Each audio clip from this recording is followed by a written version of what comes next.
Hello everyone, we are here for episode 3 of the Mother Drive, and this is going to be a short series of conversations. This is episode 1 in a short series of conversations that are focused on being an awesome mom while chasing your dreams. So this is the Mother Drive, and I'm Kate Matthews, and I will be your host.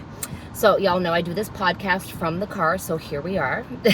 Per usual, and these podcasts and conversations that I have are all focused on inspirational and motivational conversations for moms everywhere. So as I mentioned previously, this is the first in a series of short conversations based on moms chasing their dreams as entrepreneurs and how they juggle it all and fill their cups at the same time. So I'm here with our very first guest in a short series, Christine Del Negro. I hope I said that correctly. You did. Okay, so Christine, I'm so happy to have you joining us on the Mother Drive. One of the biggest things that I hear all of the time is that you can't have it all. And I just want to say that that's a belief that I really want to smash, and I'm hoping to smash with this series of short conversations that I'm having with all of these amazing women like Christine. So without giving too much away about Christine's journey, I will just share a little bit about her. So Christine is an EFT practitioner and a life coach. She's also a breast cancer survivor and a single mom. And after a difficult period in her life, she stumbled onto EFT and life coaching, and she found out that she was so much stronger than she thought. So let's get into it. Christine, I'm so happy to have you here with us. I'm so happy to be here. And I'm excited to be the first guest. It's very, very exciting. So for those of our listeners who don't know about EFT, what can you tell us about it that makes it so special and made you really connect with it enough to pursue practicing it? So EFT stands for Emotional Freedom Technique, and it's also known as tapping because you literally tap on acupressure points. It's about 9 acupressure points on the side of your hand and your face and your torso. So it looks a little weird the first couple of times you see it. And sometimes people are put off by that, but I would say, please don't be, because the thing that makes it so incredible is that it really cultivates your mind-body connection, and it helps you access your subconscious and some of those limiting beliefs that we all have, like this belief that we can't have it all, or that we're not that strong, or whatever it is. And a lot of the time those beliefs are unconscious and or are things that we've been hearing our whole lives, like since childhood. And we don't even realize that they're there, and they're kind of running the show without our being aware of it. Accurate. So tapping helps calm the nervous system, clear the mind, and it brings up a lot of these thoughts that we don't even realize that we have, which then we kind of then understand, why is this so hard for me? Why do I feel like I keep banging my head against the wall? Oh, I have this limiting belief that I'm not a great public speaker. That's the example I always use, because, when I was in 4th grade, I had this difficult experience where I did a book report and everyone laughed. And so I've always been afraid to do it. And that's just one experience, and that's just a thought, and I can let that go, and I can decide I'm going to get better at public speaking, and I'm going to learn, and I can shift everything from there. Yeah, that's amazing. I know when we were having a conversation just a little while ago, you mentioned about EFT really helping you with sleep, and that you had been having some issues sleeping with, insomnia and that type of thing, and that it really resolved that for you. What specifically was the tap that you used? That's the incredible thing. I was tapping on something completely different. It had nothing to do with sleep, but because EFT is so impactful in relaxing your body and your mind, it just alleviates stress. So suddenly, it's great for chronic pain. It's great for anxiety. It works really well for people with PTSD. I mean, you name it, it helps anything because it reduces stress, and so it allows your body to heal. So I used it when I was going through breast cancer, and I know that it absolutely enabled me to have to recover much more quickly. It shifted my mindset. It completely impacted my whole experience with breast cancer in a way that I don't want to say that breast cancer wasn't traumatic, and I also was very lucky in my experience with it. I didn't go through chemo and radiation. I did have a double mastectomy, so it was really difficult. But because of tapping, I was able to go through it and sort of leave it behind me, except like I took away all of the lessons and I left everything else behind. And I know that EFT absolutely enabled me to do that. Well, I think that I myself, not with cancer or anything like that, thank God, but I have had my own set of, health complications throughout my journey.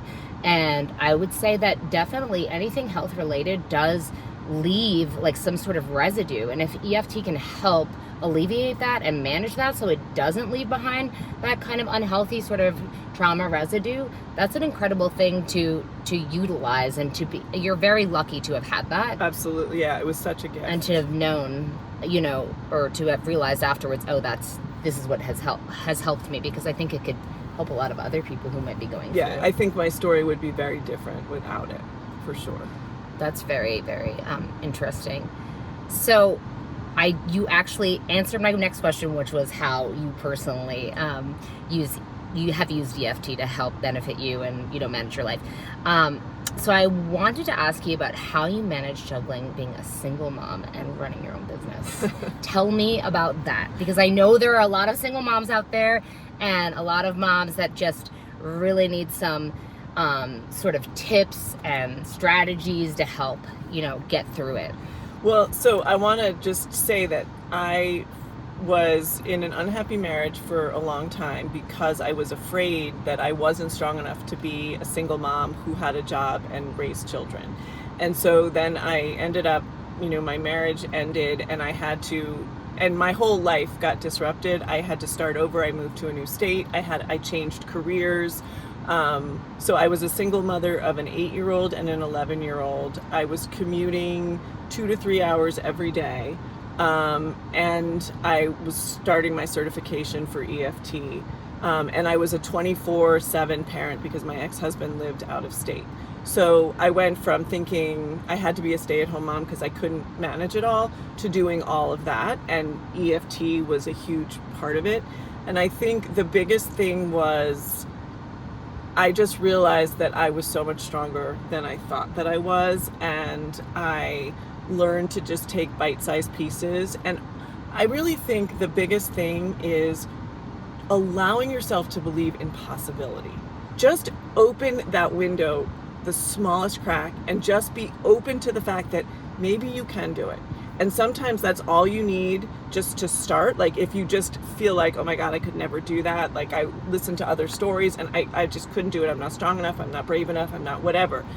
Open that window, the smallest crack, and just say, you know what, maybe it's possible. And just sit with that for a little while, because you start to train your brain to access this idea that, wow, maybe it is possible. Maybe I could just write one blog post. Maybe I could just take that one class. Maybe I could get up 15 minutes earlier and meditate so that I feel calmer getting through my day.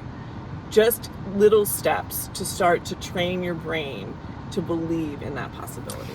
Yeah, I completely agree with that. I have a community called the Sugu community, which is the Show Up and Glow Up community, and it's just like a group that I have with women. And one of the things that I say is like, if you could take 7 minutes in the morning and literally devote like maybe 2 minutes to meditation, 2 minutes to gratitude, and then 3 minutes to doing some jumping jacks or whatever it is, just a bite size, something to start the journey. And then that allows you, like you said, to just build. You need something to build on. Absolutely. And another thing, because sometimes moms will say, like, I don't even have 7 minutes. So I always say, well, what can you do that doesn't take time? Like when you're driving to work, find an amazing song that is so inspiring and listen to it every day. Yeah. Light a candle that smells beautiful. 100%. Use essential oils in the shower. Like start there. But again, that possibility, like where can I find 2 minutes? Where can I find 5 minutes? Like you said, it's the crack in the window. It's just opening that first little bit of the door, the window, or whatever that lets something else in. Absolutely. To move the air around in there so you could figure something out. Yeah. Okay. So, boundaries. I know you've spoken a lot about that. So I want to talk about specific boundaries that you set up so that you can, switch from work to mom mode and toggle between all of your different roles. So I know, because a lot of our listeners really, really struggle with that specifically. So like, how do I juggle if I have my own business, or how do I juggle my work or whatever it is between my, partner, between my children, between all the things. So how do you do that specifically? Well, first, let's just acknowledge that it is really hard, and that I think, maybe there are some women or some people that set those boundaries and they never question them. I'm not one of those women. Like, I struggle with it. It's hard. But one of the things there's a quote that I absolutely love. It's by Prentice Hempel, and I hope I'm not going to botch it. But essentially, it's boundaries are the distance from which I can love you and me simultaneously. Oh, that's a fantastic quote. And I love that quote. I love it. It's so great. Because so often when we think of boundaries, we feel like we are separating ourselves from other people, and that we are being selfish and we're putting our needs first. But that quote is just about, like, how do I use boundaries to be more deeply connected to myself and to others? Because if you have a dream and you're not going after that dream, there's going to be resentment somewhere underneath, and that's going to come out somewhere. So when you set the boundary, even if it's like, I'm taking 15 minutes a day to start reading up on how I can become an entrepreneur, how I can start this business. Absolutely. When you set that boundary, you give yourself space to pursue that dream, and then that's going to start to alleviate the resentment or the anger or the frustration, because those things are going to come out. They're going to come out with your kids. They're going to come out with your partner. So boundaries, think of boundaries as ways that you connect to other people by creating space for yourself. So like for me, and I really learned this when I became a single mother, that whole like oxygen mask for, give yourself your oxygen mask first, fill your own cup. I realized that if I didn't do that, I was not a great mom, because I was tired, I was cranky, I was irritable, and that's not the parent that I wanted to be. But when I could take some time for myself, then I could show up for my kids in the best possible way. And I also think, as a mom, we always think about, like, what's the cost to our children if we do our own thing, but we never think about what's the cost to our children if we don't. Yeah, that's right. What are we modeling for our children if we sacrifice everything for them? Is that what you want your children, especially your daughters, to grow up and do? No, we want our daughters, and we want all of our children, but particularly our daughters, to grow up and know that they can do what they want to do in their lives, and they can have a family, they can be great parents. And so when we have to model that for them.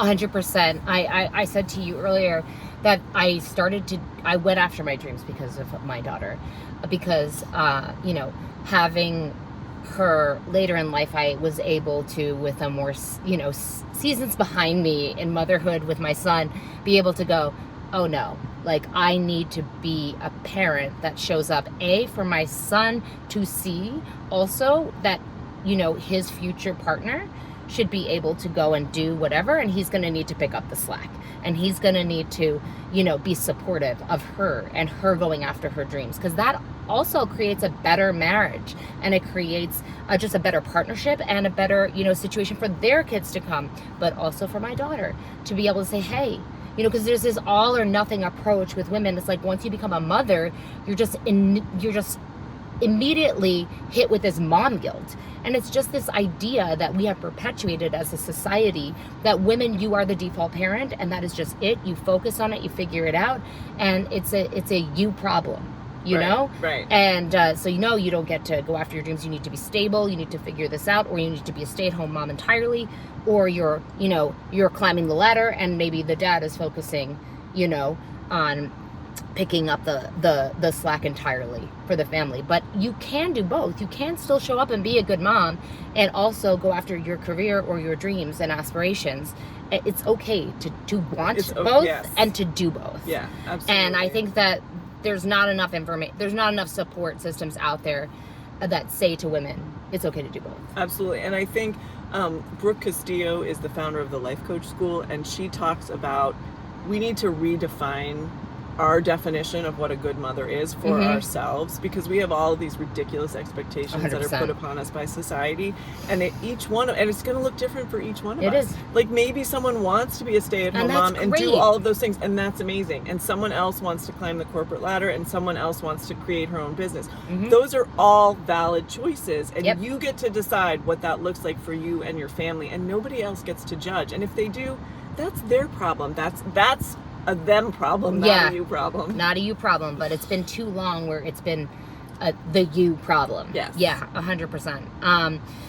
So what are 3 ways that you feel like you take care of yourself to make sure that you fill your cup, like, personally, to find some balance? Well, I tap every day, at least once a day. I meditate pretty much every day. Me too. I journal most days, and I work out.